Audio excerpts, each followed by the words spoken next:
Yo, what's up? It's Nick here, and I'm here to help you get a job in a restaurant. So, here's what you need to know about getting a job in the restaurant. Your previous experience most likely does not matter. 1. 2, your personality matters. How well you can talk, handle people matters. And 3, if you haven't had a job in a restaurant before and you want to go in and start as a server or as a bartender, you're going to have to be really smart, you're going to have to be really quick, you're going to have to lie, and you're going to have to, yeah, that's right, I said lie, and you're going to have to think on your feet and probably get fired from a few places before you actually find one that you can settle into. But once you do find that one you can settle into, you can work hard, you can make decent, okay money, and you can have a semi-comfortable lifestyle for yourself. So, here's how we do it. So firstly, your previous experience doesn't matter. This is because managers at restaurants, they're not looking to see, how smart you are, let's say, in school, or how smart you are in like the last technical job you had, or what experience you had like building something. They are curious to see people skills, communication skills, and a lot of times your resume that you bring in is not that big of a deal. It can only take away from your chances. So what I mean by this is that your resume can get you a pass, but it's not going to be the determining factor of whether or not you get the job in the restaurant.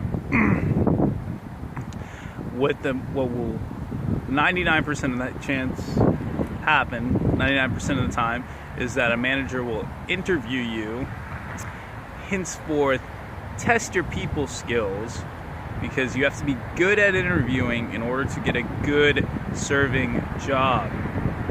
So you're good in the interview, your resume look legit, even if it isn't, you have backup experience and knowledge that you can draw on whilst you're in the interview. Explain to him and use key phrases that let him know or her know, whoever's doing the interviewing, that you're familiar with the restaurant industry, you're not going to cause them trouble once they bring you on, and that you're going to work hard and be a team player.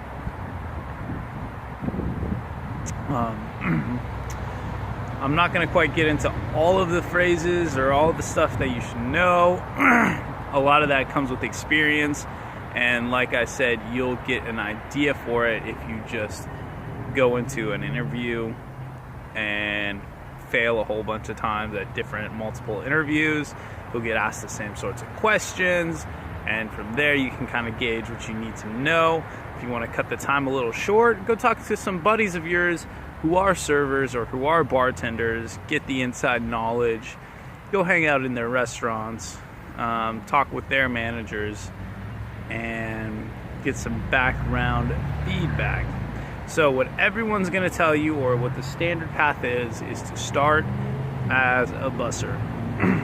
I don't recommend this for people who are wily, impatient, and ambitious. For people who are content to work in the bussing position for a year to maybe like a year and a half before you get considered, after a long time of busting your ass, making a little bit less or a little bit more than minimum wage. After busting your ass, if you think that's the time you need to get familiar with the restaurant, totally cool, do it.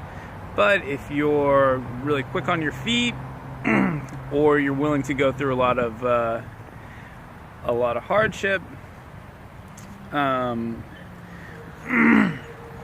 you can get in the restaurant industry and you can kind of make it as you're faking it.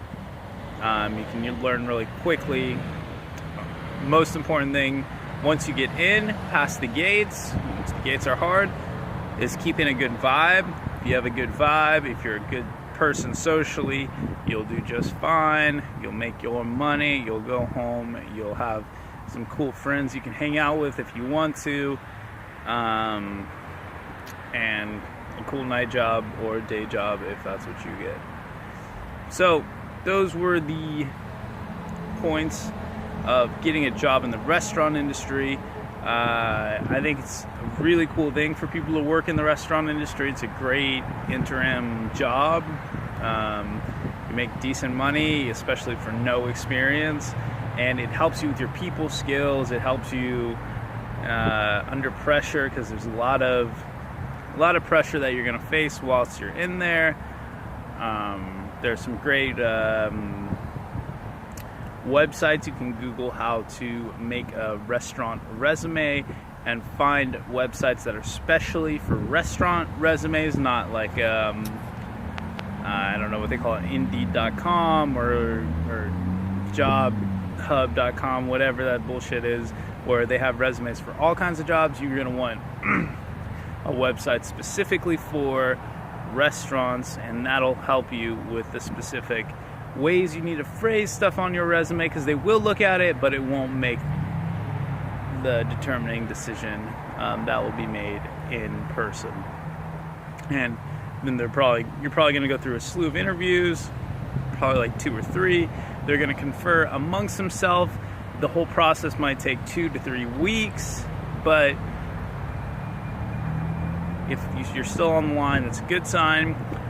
My advice would be to have multiple irons in the furnace, so you have a choice of which you want to do, and you can turn down jobs instead of being the opposite, hinged upon one job, one way of doing it, where you're totally attached to them. It makes you needy, it makes you nervous in the interviews, and just makes for an all-around ineffective way to look for a job, and unrealistic as well.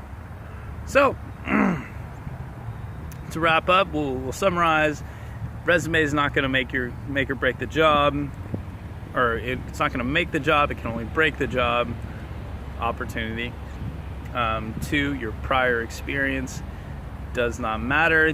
The managers are going to check to see your people skills. They're going to talk with you. They're going to ask you questions. They're going to probe you, try to throw at you different difficult things.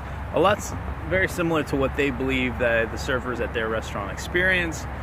And then finally, you may have to lie if you want to get yourself in at a serving position, or not. Maybe you don't want to do that, and then you can take the slow and steady route to being a server by going through busing.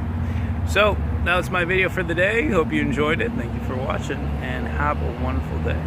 Bye.